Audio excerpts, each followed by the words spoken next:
ओम श्री गणेशाय नमो नमः। स्वागत है आप सभी का एक बार फिर आप सभी के प्रिय चैनल वेद वचन में। आइए भक्तजनों, आज की इस पावन वीडियो में हम सब माता शैलपुत्री की कथा सुनेंगे। आशा है आप सभी को यह वीडियो व जानकारी पसंद आएगी। नवरात्र के पहले नवरात्र में सभी भक्तजन माता शैलपुत्री का ध्यान करते हैं। सर्वप्रथम आइए हम माता नवदुर्गा को प्रणाम करते हैं। कहिए जय माँ नवदुर्गा, जय माँ शैलपुत्री, जय माँ ब्रह्मचारिणी, जय माँ चंद्रघंटा, जय माँ कुष्मांडा, जय माँ स्कंध माता, जय माँ कात्यायनी, जय माँ कालरात्रि, जय माँ महागौरी, जय माँ सिद्धिदात्री। माँ नवदुर्गा आप सभी को, हम सभी भक्तजनों का कोटि कोटि प्रणाम। माँ, आज नवरात्र के पहले नवरात्र से लेकर आपके नवम और अष्टम नवरात्र तक हम सभी भक्तजन अपने अपने परिवार के रीतियों के हिसाब से आपकी दया पर आपके व्रत को रखने जा रही हैं। कृपा कर हमारे इन पूजन को व व्रतों को स्वीकार कीजिए। जाने अनजाने हुई भूल चूक क्षमा कीजिए भगवती माँ। आइए भक्तजनों, मैं आप सभी को प्रथम माता शैलपुत्री की कथा सुनाती हूँ, जिसके सुनने मात्र से आप सभी को अवश्य ही माता शैलपुत्री का आशीर्वाद स्वतः ही प्राप्त होगा और माता शैलपुत्री आप सभी को असीम शक्ति प्रदान करेगी कि आप सभी इन नवरात्रों को निर्विघ्न पूर्ण कर सकें और आप सभी की मंगल मनोकामनाएं अवश्य पूर्ण होंगी। आइए आरंभ करते हैं। कहिए जय माँ शैलपुत्री, आपकी सदा ही जय हो। आइए अपने नेत्रों को बंद कर माता शैलपुत्री के रूप का ध्यान करते हैं और उन्हें अपने नेत्रों में समाहित करते हैं।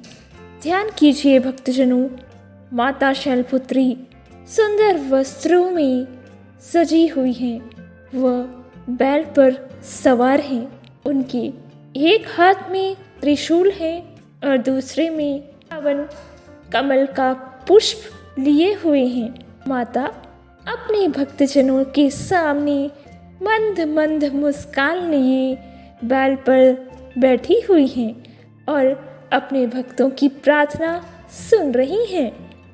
आइए अब माता शैलपुत्री की कथा माता शैलपुत्री को सुनाते हैं और स्वयं भी सुनते हैं। जो भी भक्तजन इस कथा को सुनते या सुनाते हैं, उनके सभी मनोरथ अवश्य पूर्ण होती हैं। इसमें तनिक भी संदेह नहीं। आप सभी भक्तजन प्रथम नवरात्र से लेकर नवम नवरात्र तक अपने संकल्प के साथ अपने व्रत को कीजिए। आप पाएंगे नवरात्र पूर्ण होते होते आपकी मनोकामनाएं सिद्धि पूर्वक पूर्ण हो रही हैं। भक्तजनों, इस बात का ध्यान रखिए कि प्रथम नवरात्र से लेकर नवम नवरात्र तक हो सके तो अपने घर में अखंड दीपक अवश्य जगाएं। ज्योति के स्वरूप में ज्योति जगते ही माँ नवदुर्गा आप सभी के घर में प्रवेश कर चुकी हैं। यह अवश्य अपने मन में दृढ़ संकल्प के साथ विश्वास रखिए। ज्योति के सामने ज्योति में समाहित माँ नवदुर्गा को आइए माँ शैलपुत्री की कथा सुनाते हैं। माता शैलपुत्री अपने पूर्व जन्म में माता सती थी। जब ब्रह्मा जी ने सृष्टि की, उसके पश्चात उन्होंने अपने पुत्र दक्ष प्रजापति से सृष्टि की रचना को कहा। उसके पश्चात दक्ष प्रजापति चाहते थे कि माँ जगत जननी उनके घर में कन्या रूप में प्रकट हुई। यहीं दक्ष प्रजापति के घर में कई कन्याओं ने जन्म लिया। उसके पश्चात कई वर्षों पश्चात माँ जगदम्बा दक्ष प्रजापति पर प्रसन्न हुई और उन्होंने उनसे वर मांगने को कहा। ऐसा सुनकर दक्ष प्रजापति प्रसन्न हुए और उन्होंने माता दुर्गा से उनके घर में पुत्री रूप में जन्म लेने की प्रार्थना की। दक्ष प्रजापति की यह प्रार्थना स्वीकार करते हुए माँ दुर्गा ने कहा, अवश्य ही दक्ष प्रजापति, मैं आपकी पूजा से प्रसन्न हूँ और समय के अंतराल में मैं पुत्री रूप में आपके घर में जन्म अवश्य लूँगी, परंतु यह ध्यान रखिए कि मेरा विवाह भगवान शिव के साथ ही होगा। जब कभी भी जीवन में आप भगवान शिव का अपमान करेंगे मेरे पति के रूप में, उसी क्षण मैं आपको छोड़कर चली जाऊंगी। यह सुनने के पश्चात दक्ष प्रजापति ने माता से कहा, धन्य हो माता, मैं आपकी इन बातों का ध्यान अवश्य रखूंगा। समय गुजरता गया। महामाई की माया से दक्ष प्रजापति इस बात को भूल गए कि उनके घर में स्वयं जगत जननी जन्म लेने वाली हैं और उनका विवाह भगवान शिव के साथ ही होगा।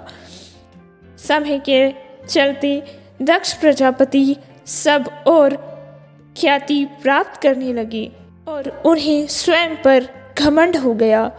एक समय जब माता सती बड़ी हुई, उन्होंने भगवान शिव को पति रूप में प्राप्त करने के लिए घोर तपस्या की और उनका विवाह भगवान शिव से हो गया।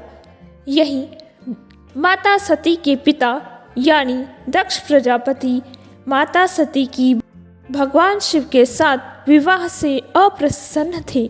उन्होंने इस बात से रुष्ट होकर एक समय अपने घर यज्ञ किया, परंतु अपनी पुत्री सती और जामाता भगवान शिव को निमंत्रण नहीं दिया।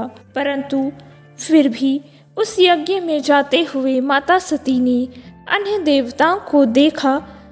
तब उन्होंने भगवान शिव से पूछा, हे परमेश्वर, यह सभी देवगण कहाँ जा रहे हैं? उनकी यह विनती सुनकर भगवान शिव बोले, हे देवी, आपके पिता ने महायज्ञ किया है, उन सभी को निमंत्रण है, यह सभी वहीं जा रहे हैं। ऐसा सुनकर माता सती ने भगवान शिव से प्रार्थना की कि हे देव, मैं भी अपने पिता के घर जाना चाहती हूँ और एक तो माता पिता से मुलाकात हो जाएगी और साथ ही यज्ञ में आहुति डालने का सौभाग्य भी प्राप्त होगा। परंतु यहाँ भगवान शिव ने उन्हें यज्ञ में जाने के लिए मना किया, परंतु माता सती उस बात को नहीं मानी और हट करने लगी। उनकी हट के सामने भगवान शिव की ना चली। भगवान शिव ने उन्हें यज्ञ में जाने की अनुमति दे दी। अपने पिता के घर पहुंचकर जब माता सती ने देखा कि उनका आदर कोई नहीं कर रहा है, फिर भी वह चुप रही, अपने अपमान को सह गई। आगे चलकर उन्होंने देखा कि यहाँ उनके पति का घोर अपमान हो रहा है। स्त्री स्वयं के अपमान को फिर भी सह सकती है, परंतु यदि कहीं उसके पति का अपमान हो तो वह नहीं सह पाती। यहीं भगवान शिव का अपमान देखकर माता सती को स्वयं पर गलानी हुई कि मुझे तो मेरे पति स्वयं यहाँ आने से रोक रहे थे, फिर भी मैं ना रुकी। अपनी गलानी को दिल में रखकर माता सती स्वयं को यज्ञ में भस्म कर देती हैं और यज्ञ में भस्म होते ही सारा यज्ञ त्राही त्राही होकर वहीं बंद हो जाता है। भगवान शिव माता सती के शव को लेकर सब ओर घूमते हैं। यहीं भगवान शिव की इस योग माया से उन्हें छुड़ाने के लिए भगवान विष्णु माता सती के शरीर के 108 टुकड़े करते हैं, जिसे 108 शक्तिपीठ में आज भी पूजा जाता है। जहाँ जहाँ माता सती के अंग गिरे हैं वहाँ आज भी दिव्य धाम बने हुए हैं। उस बारे में हम इसी और वीडियो में बात करेंगे। आइए माता शैलपुत्री की कथा आगे आरंभ रखते हैं।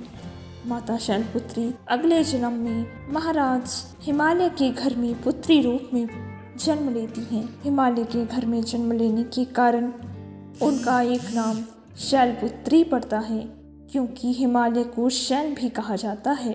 शैल की पुत्री होने के कारण उन्हें शैलपुत्री कहा गया है। इसी कारण प्रथम रूप में माता शैलपुत्री के स्वरूप का ध्यान करते हैं भक्तजन, और यह स्वरूप शुरू से ही भक्तजनों को शीतलता प्रदान करता है और असीम कृपा बरसाते हुए हम सभी की मनोकामना को सीधा पूर्ति की ओर पहुंचाते हुए नवम नवरात्र तक हमारी मनोकामनाएं सिद्ध करता है। यह थी माता शैलपुत्री की पावन कथा, जो मैंने आप सभी को कह सुनाई। आशा है आप सभी को यह वीडियो व कथा पसंद आई हो। यदि आप सभी को यह वीडियो व जानकारी पसंद आई है तो अपनी चैनल को सब्सक्राइब व लाइक करना ना भूलें। आप सभी के लाइक्स व सब्सक्राइब्स ही हमें अच्छे से अच्छे वीडियो बनाकर आप सभी तक पहुंचाने के लिए प्रेरित करते हैं। आप सभी हमारा परिवार हैं। अपना खूब ख्याल रखिए। आप हैं तो हम हैं, आप ही से हम हैं। मैं प्रार्थना करती हूँ माता शैलपुत्री आप सभी के सभी मनोरथ पूर्ण करें। नवरात्रों की यह पावन त्यौहार आप सभी के जीवन को सदैव खुशियों से भरे रखिए। धन्यवाद। सत्य सनातन धर्म की जय। जय जय श्री राधे।